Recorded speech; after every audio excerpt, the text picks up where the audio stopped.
Welcome, friends, to this preview event for a new online exhibition about the early history of Congregation Beit Simchat Torah.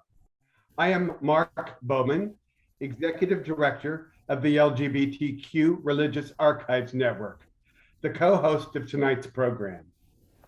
LGBTQ RAN is a unique venture dedicated to preserving the history of LGBTQ religious movements around the world. LGBTQ RAN is a digital enterprise. We are not a physical repository that stores papers. Instead, we advise and support leaders and groups in their efforts to preserve their records in appropriate archives.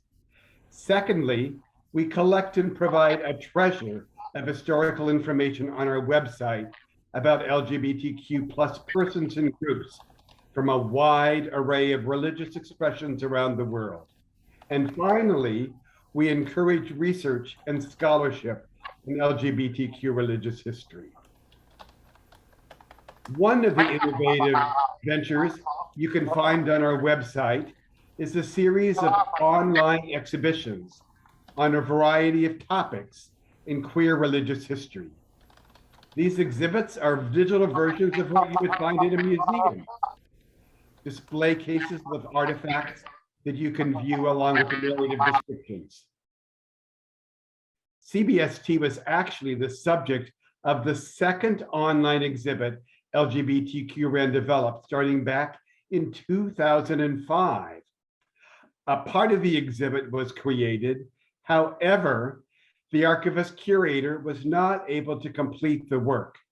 So an incomplete exhibit remained on our website for several years. LGBTQ RAN is very grateful to CBST and Executive Director Yolanda Podosinsky for not giving up on this project. About a year ago, we started working on a plan to carve out some time and resources to finish this exhibit.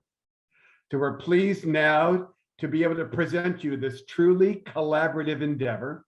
And I am pleased to introduce Rabbi Ayelet Cohen and CBST, who are co-hosting this preview event tonight. Hi, everybody. It's so wonderful to be with you this evening. I'm Rabbi Ayelet Cohen from Congregation Beit Simchat Torah. I'm currently the sabbatical rabbi, while Rabbi Sharon Kleinbaum is on sabbatical these 6 months. But I also am the author of the book that we created for CBST's 40th anniversary, Changing Lives, Making History, CBST at 40. So some of you know well that when I was researching that book, we had at our disposal only physical archives, and we spent quite a long time going through file boxes, some marked, some unmarked, that were stashed away in various closets at CBST's old home on Bethune Street, a couple of dusty days at the archives at the center. And it's just amazing to me to know that some of these materials are now going to be available online, so much more accessible to so many people, to capture and tell this truly remarkable story of the time in history of CBST's founding in early years, what was going on in the LGBT movement, in the LGBT religious universe at that moment. CBST's history is so significant in terms of the transformational work happening at that time in LGBTQ rights and in the transformation of American religious and American Jewish life. And so we are absolutely thrilled to be partnering with this effort and to discover together this preview of the archive.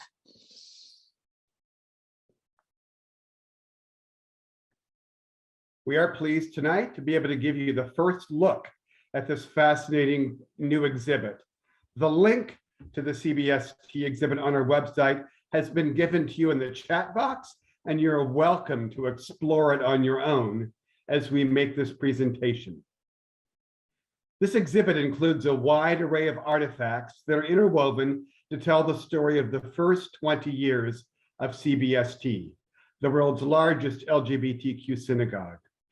The artifacts were selected by an archives team at CBST from a book that Rabbi Cohen just referred to you. The book published for CBST's 40th anniversary in 2014, entitled Changing Lives and Making History. LGBTQ Iran used the archive selected by this team to develop this online exhibit. The exhibit design was done by our intern, Remy Biggs, with the assistance of Carl Foote, our web technician. Remy is an early career information professional who received an MLIS degree in 2019 and just last month completed a Master's of Arts in History from Simmons University, focusing on gender and labor history in the mid-20th century. I now introduce to you Remy, who will lead you through a walkthrough of this exhibit, and just would invite you to save your questions and comments, and Remy will invite them after his presentation. Enjoy. Hi, everyone. I'm so happy so many of you could come. My name is Remy. I was the person given the responsibility of curating and developing this exhibit for the past few months. It has been a very rewarding experience, and I am so excited to share this exhibit with all of you. So hang on. All right. So this preview is both an effort at showing you all how to navigate the website and is a sampling, a showcase, if you will, of some of the stories and artifacts within this exhibit. So this exhibit is made in order to highlight the history of CBST from the first 20 years of its existence, so the early 1970s to the early 1990s. The exhibit is divided into 3 parts: the early years, building the sanctuary, and enlarging the tent. And I will be walking you all through one gallery out of each of these sections, at least one. The first we'll be looking at is the very first gallery of the very first section, from shopping bag to sanctuary, which discusses the formation and very early years of the synagogue's existence. So preemptively, there are 2 ways you can navigate between the galleries on this exhibit.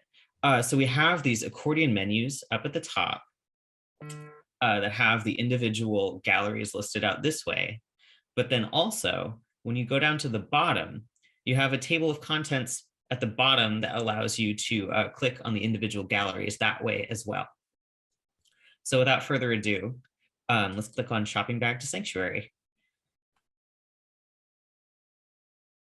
So this is also an opportunity to show you all the 2 different ways that you can look at images on the site. So you have the opportunity to scroll, which if you are, looking for your own sort of, for your own enjoyment, then that's probably the closest to an exhibit experience that you'll get on this site. But if you're using it for research, I would actually encourage you to click on the artifact in question, because that gives you the opportunity to actually look at the artifact up close. But also, if you look at the view record at the bottom, you can click on that and it will bring you to the LGBTQ RAN website in which the archival information is stored. So you can actually use it for all of your citational needs. So this is the Village Voice article that started it all. So if you were writing about the Village Voice, you could actually use this part of the exhibit for your paper. So you could click on that view record button at the bottom, and then you could actually export a bunch of the citational information. So like I said, this is the part of the this is the ad that started it all. It all started, it was rather humble beginnings, with this ad in the Village Voice newspaper and 2 shopping bags containing all of the necessary materials for a Shabbat service. So candlesticks, kippot, kiddush wine, and challah. And this was because, as we see here, the first services actually took place in an Episcopalian church, in the annex of the Church of the Holy Apostles, meaning that many of these things could not actually necessarily be stored on site. So because of the weekly rotation of people bringing Shabbat service materials in shopping bags, CBST originally had this sort of tongue-in-cheek nickname as the shopping bag synagogue. And the congregation actually reached 100 regular members by 1975 in spite of this, before the synagogue settled permanently the next year in West Beth and stayed there until 2016. Actually, one of the oral histories that we have collected here at LGBTQ RAN was that of Michael Levine, one of the earlier CBST members who actually went to one of these services in the church annex and actually described that experience. And here's what he had to say. And in 1971, 72, 73, these were very, very lonely years for me in terms of being a Jew. When I moved to the village in even when I was living in East Flatbush, before I moved to the village, I had lost all the contacts with the original shul, the original shtibel, the original youth group that I had been to. I really had no place to go. In East Flatbush, my father was going to a synagogue there, and my brother, we would get together and we would all squeeze into a shul somewhere that my father would get a seat. And then even at times I would go to my cousin's houses in Long Island to spend the high holidays, but I didn't have a shul of my own.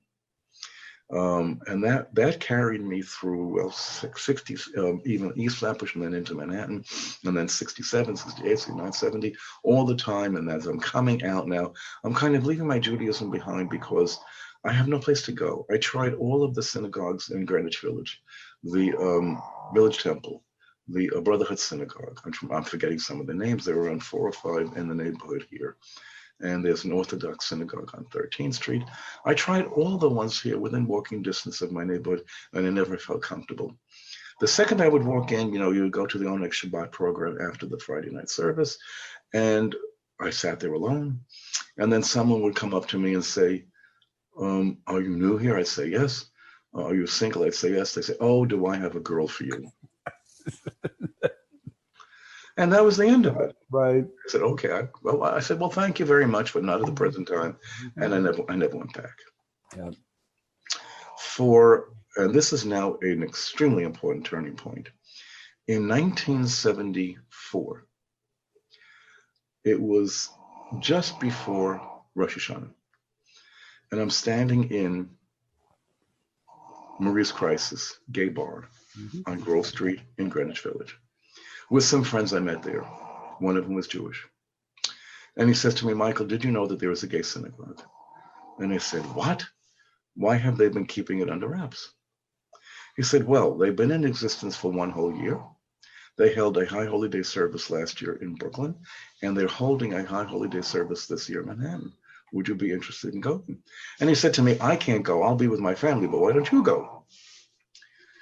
It was really strange.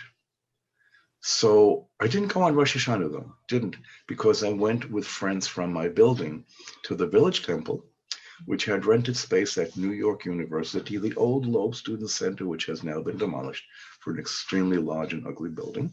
But they held in their auditorium a Rosh Hashanah service, open to all, and they went with a neighbor of mine.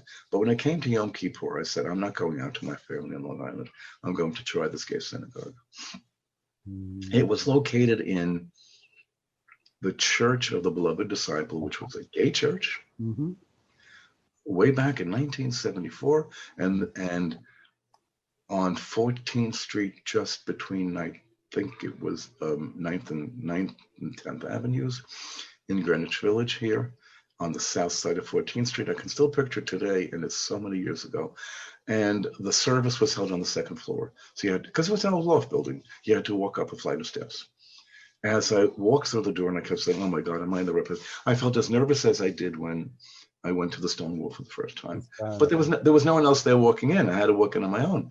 And as I walk up the steps, I hear the sounds of a Jewish service. I walked in just at the right time. I walked in just as the Torah service was beginning. And as the Torahs were being paraded around the room in procession, before, and then the Torahs are placed on the bima table, the platform, the stage table, and the Torahs are read from. And there are a series of beautiful, beautiful introductory songs and chants and music that accompany the Torah being carried around the room. It's a great honor, an honor that I participated in enormously as president of the Gay Synagogue years later, where I organized the Torah procession and led it. And The second I walked in, heard the music, walked up the steps, and saw the Torah being carried around the room, I said, oh my God, this is like the Stonewall. I'm home again. Mhm. And at that very service, I met people.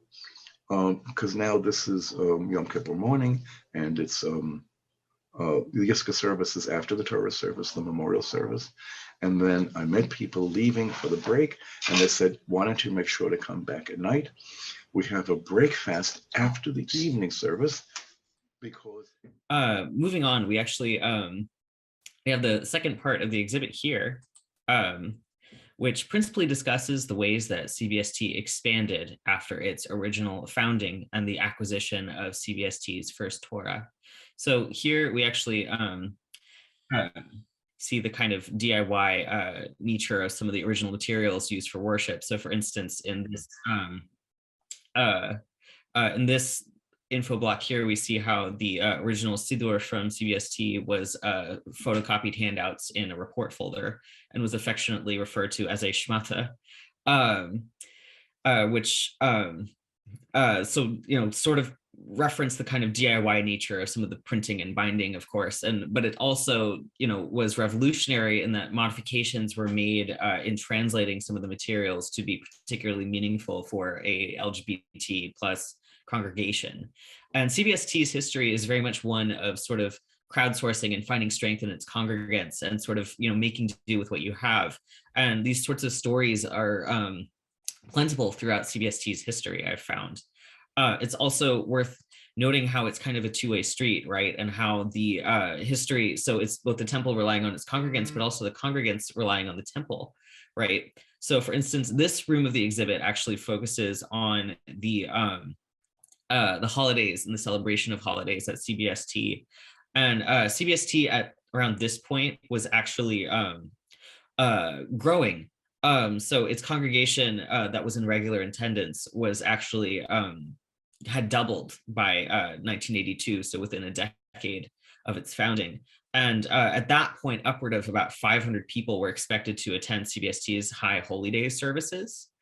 And then it reached a point where in 1992 for Kol Nidre service, CBST actually had to go out to the Javits Center in order to accommodate as many people as possible, because this West location was actually just too small to hold that many people. It was just, the overthrow was enormous. And so as a result, so it was not only to accommodate those people, but it actually enabled the community to do even more outreach and enable more people to come. So quite literally thousands of people were in attendance for Kol Nidre and Yom Kippur service. And so actually, as an interesting bookend with the DIY prayer books from earlier, these are the rows and rows and rows of prayer books from that service for the thousands of people who came to attend. And finally, we actually we have this final section, which focuses, so enlarging the tent in particular sort of focuses on CBST's involvement in social justice initiatives, in activism, and in protest. But I thought that this section in particular, which sort of highlighted some other interesting sort of contributions to CBST's involvement in sort of mainstreaming certain sort of more inclusive Jewish ceremonies. So the Brit Ahava ceremony being one of the, being a principal one. So Brit Ahava translates to a covenant of love and is a gender inclusive format for Jewish wedding marriages that includes sort of inherently and importantly same gender couples. And CBST was at the forefront of other changes to Jewish practice and other sort of, evolutions that allowed for more Jewish people to participate, more LGBT Jewish people specifically, to participate fully in a Jewish life, such as, but not limited to, performing B'nai Mitzvahs for the children of LGBT couples. And this kind of work and this kind of accommodation really allowed for CBST to become the family of choice for many congregants, and forged a sense of community and responsibility for those who were and are members of the synagogue. So this brings our showcase actually to a close. If any of this information piqued your interest, we invite you to peruse the rest of the exhibit at the link that we provided and learn more about this amazing, groundbreaking temple and its equally revolutionary congregants. We also have profiles and oral histories of some of the earlier members available to read and listen to on our website, which are also linked in the conclusion, as you can see here, here, and here. So now is the time where we open the floor for questions about the exhibit, which you can add into the chat box. Does anyone have any lingering comments or curiosities? Thank you for coming. Will more stories be gathered and recorded? I imagine so. Yes, I imagine so.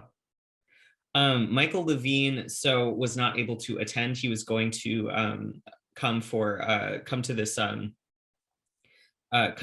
preview, but he actually had another commitment. So the oral history was actually a separate project that happened to overlap with our interests with regards to the exhibit as well. With regards to the relationship with other Jewish congregations in early years, I actually don't know as much about that. If anyone from the congregation who was present would be interested in answering that question, then I definitely welcome it. But that's actually not something that I know too much about. In the book, there is a lot of information about CBST's relationship with other congregations in the very early days, and then also during the AIDS crisis. So there's a lot of information there about who was friendly, who was less friendly, who were the significant allies among rabbis and other congregations. Yeah. Can I share some anecdotes, or are you referring to, sorry, Eric, I don't mean to. Do you want me to share a little bit? Sure. Yeah. Well, one thing I'll say is that, one of the major issues in the early days was the forced invisibility of LGBT Jews. And so the synagogue really took upon itself the mission of educating the Jewish world about the existence and the presence and the need for the embrace of LGBT Jews. There was a speakers bureau that was created very early. The synagogue would go to, there used to be kind of a street fair, which was sort of like an expo of Jewish community organizations, and people took very seriously showing up for those moments. Until Rabbi Kleinbaum was installed as a rabbi, there wasn't a professional rabbi for the first almost 20 years of the synagogue. And so a lot of members had connections in other communities. B'nai Jeshurun on the Upper West Side was one of the more supportive and more friendly synagogues offering rabbinic resources. A lot of members had multiple memberships in different places.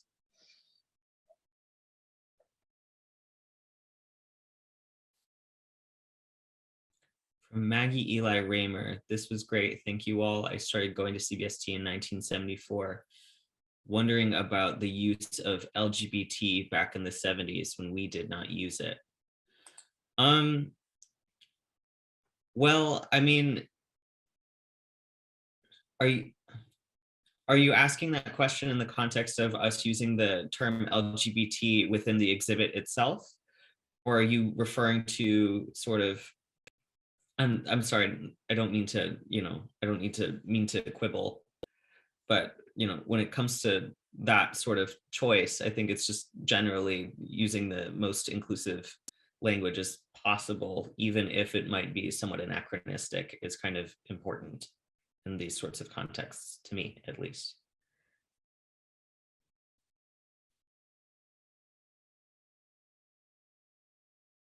Anyone else?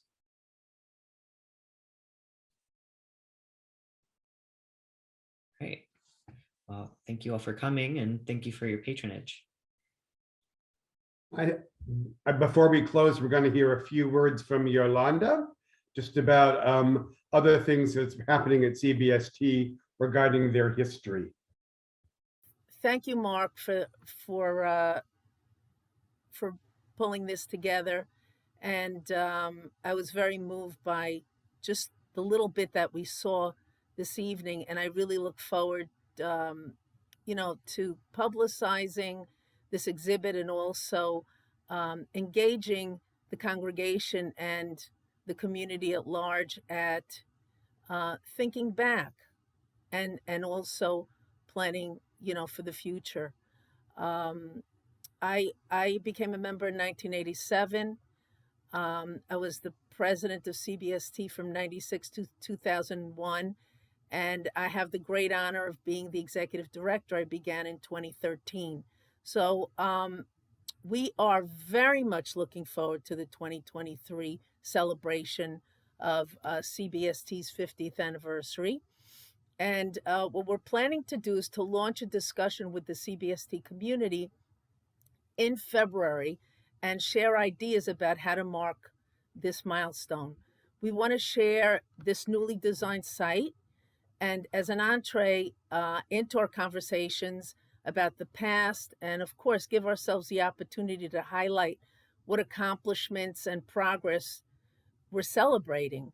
And it's also a special opportunity to dream and to draw new interest and excitement for our future initiatives. Whoever thought there was going to be a next generation? So it's amazing. And of course, I need to say this, otherwise our development director would say something to me tomorrow for sure. We will also come up with some fundraising goals. How could you not? It's an anniversary year.